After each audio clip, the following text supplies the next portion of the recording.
महिला की dead body मिली थी नौबतपुर में 24 तारीख को सुबह 8:30 बजे पुलिस को सूचना मिली थी और डेड बॉडी अब इसकी साइकोलॉजी कैसी है, इसके साथ अपनी परिस्थितियां कैसी रही हैं, जो बातें निकल के आई वो ऐसी आई कि इसकी एक महिला मित्र है पूनम, जो अगेन इसी के कॉर्ड लाइफ स्टेम सेल वाले सेंटर में काम करती हैं और उनसे इनकी अच्छी दोस्ती है। इसके लाइफ में कुछ ऐसी चीज़ें हुई थी जिसकी वजह से ये स्ट्रेस में, डिप्रेशन में विचलित तरीके से रहने लगता है और ये सब चीज़ें पूनम को पता चलती हैं। तो पूनम के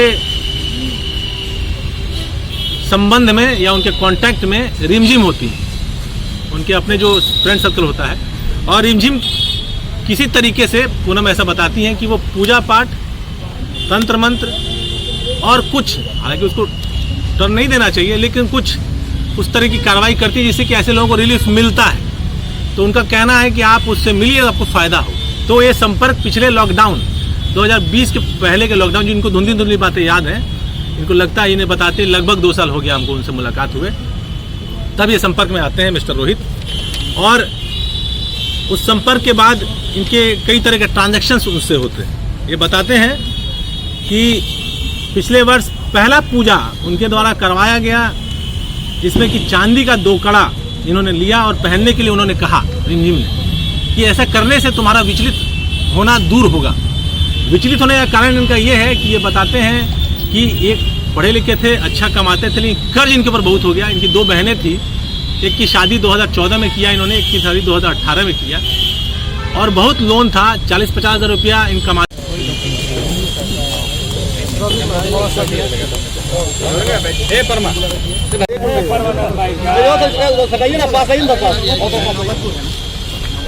ये कितने दिनों से थे सर वहाँ पे दोनों? बहुत दिनों से, 5 साल 8 साल। अच्छा, वो वाला नौबतपुर वाला जल्दी से अखबार छोड़ने का टाइम हो रहा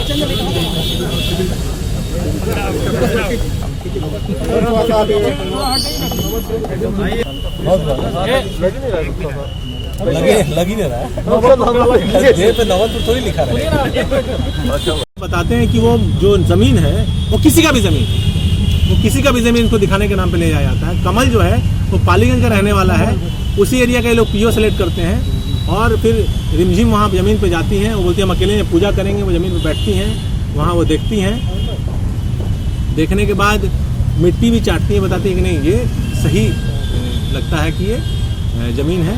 लेकिन प्लान पहले से सेट था। कमल वहाँ पहले से पहुँचा हुआ होता है, दोनों शूटर जिसका नाम है राहुल यादव और रंजीत, वो भी पहले से पहुँचे हुए होते हैं और वहाँ पहले से प्लानिंग सेट थी, वहीं उसको गोली मार दी जाती है। जैसे मैंने आपको बताया 3 बजे से लेकर शाम के 7 बजे तक इनका मोबाइल ऑफ है। घटना होने के बाद उसी स्विफ्ट गाड़ी को आके वापस इधर अपने यहाँ स्किपरी में लगा देते हैं और ये मुजफ्फरपुर फिर चले जाते हैं। इनके घर में एक फंक्शन होता है और फिर वहाँ ही रहते हैं। मृतका की डेड बॉडी पटना आने के बावजूद, इनका उनसे संपर्क होने के बावजूद, इनको जानकारी हो जाने के बावजूद ये यहाँ नहीं आते हैं, जो कि हम लोग के शक का कारण बनता है। चूँकि ये खुद ही हत्यारे थे, इनका खुद ही का साजिश था, इसलिए इनका आना लाजमी भी नहीं है। तो घटना इस तरीके से होती है। हम लोगों ने इसमें सभी जो पात्र थे पूरे घटना के 6 लोगों को गिरफ्तार कर लिया है। 2 इसमें जो स्विफ्ट गाड़ी इस्तेमाल की गई उसको जब्त कर लिया गया है। शूटर जिस पैशन प्रो मोटरसाइकिल से गए थे उसको जब्त कर लिया गया है। कमल जो इनकी फ्रेंड है वो भी मौके पे गए थे शूटर लोगों को ब्रीफ करने, बताने कि कहाँ पे रोहित महिला को लेके आने वाला है। तो वो बुलेट मोटरसाइकिल से गया था, वो बुलेट मोटरसाइकिल भी बरामद कर लिया गया है। सुपारी में दिए गए 4 लाख रुपए में से 2.25 लाख रुपए। तो इनका एक दोस्त है जो कि पिछले 8 वर्ष बहुत सालों से 2008 से इनसे संपर्क में है। जब ये दोनों लोग डॉक्टर रेड्डी के लैब में एक साथ मिले थे 2008 में, उस दोस्त का नाम है कमल। ये 40 वर्षीय व्यक्ति हैं।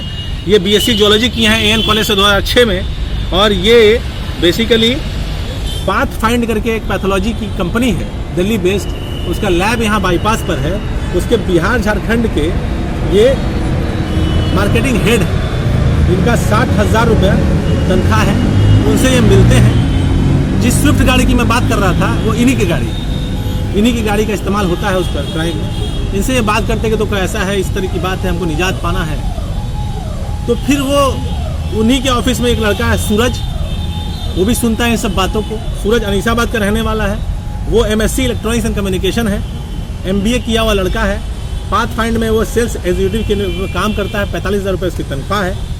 क्योंकि वो अनीसाबाद में रहता है, उसके आसपास बिरला कॉलोनी है, वहाँ के एक लड़के से उसकी परिचय है जो कि आपराधिक प्रवृत्ति का है, जिसका नाम है पवन। वो पहले आर्म्स एक्ट में और मार झगड़ा केस में जेल जा चुका है। वो बोलता है कि हम उसको अरेंज करते हैं, शायद उससे काम बनेगा। तो पवन और ये जो कार्रवाई चल रही है, क्योंकि विश्वास तो इसी साल जनवरी फरवरी में टूट चुका है, ये कार्रवाई पिछले 3-4 महीनों से चल रही है। और पवन फिर एक शूटर को सेट करता है, जिसका नाम रंजीत है। और शूटर क्या है, वो भी फर्स्ट टाइमर है। और उसके साथ एक और लड़का है राहुल यादव, जो मोटरसाइकिल चला के जाता है। तो पूरे घटनाक्रम में 6 पात्र हैं। रोहित बांध का इलाका है और वहाँ बगल में खेत से सटे रोड के किनारे झाड़ियों में एक डेड बॉडी मिली थी। थानाध्यक्ष घटनास्थल पे पहुंचे थे और प्रथम दृष्टया घटनास्थल को देखते हुए लग रहा था कि घटना वहीं पर की गई है, क्योंकि खून की काफ़ी छींटे थे स्पॉट पर।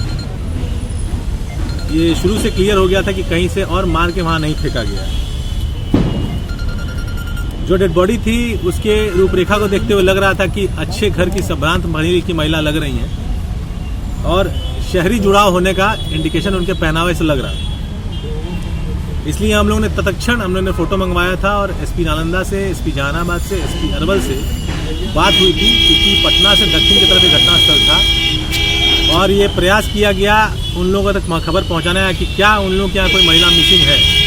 सेम चीज़ हम लोगों ने अपने क्षेत्र में, खास करके मसौड़ी अनुमंडल में, पालीगंज अनुमंडल में, पश्चिमी एरिया में दानापुर में और सेंट्रल एरिया में हम लोगों ने इसकी खबर को फैलाई। हम लोग का व्हाट्सएप ग्रुप है, उस पर हम लोगों ने बात को फैलाया कि इसकी पहचान सुनिश्चित की जाए। उसी दौरान SK पुरी थाने में एक मिसिंग का एंट्री रिपोर्ट होने के लिए आया था और विदिन आवर से पता चल गया था कि ये महिला जो डेड बॉडी मिली थी वो पटना जिला की ही रहने वाली और SK पुरी थाना क्षेत्र में जिनका निवास है और बिजनेस भी है वहीं की है।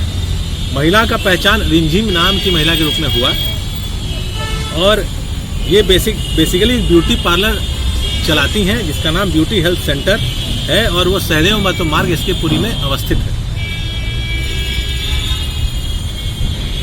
घटना का FIR परिजनों द्वारा किया गया। अज्ञात के खिलाफ FIR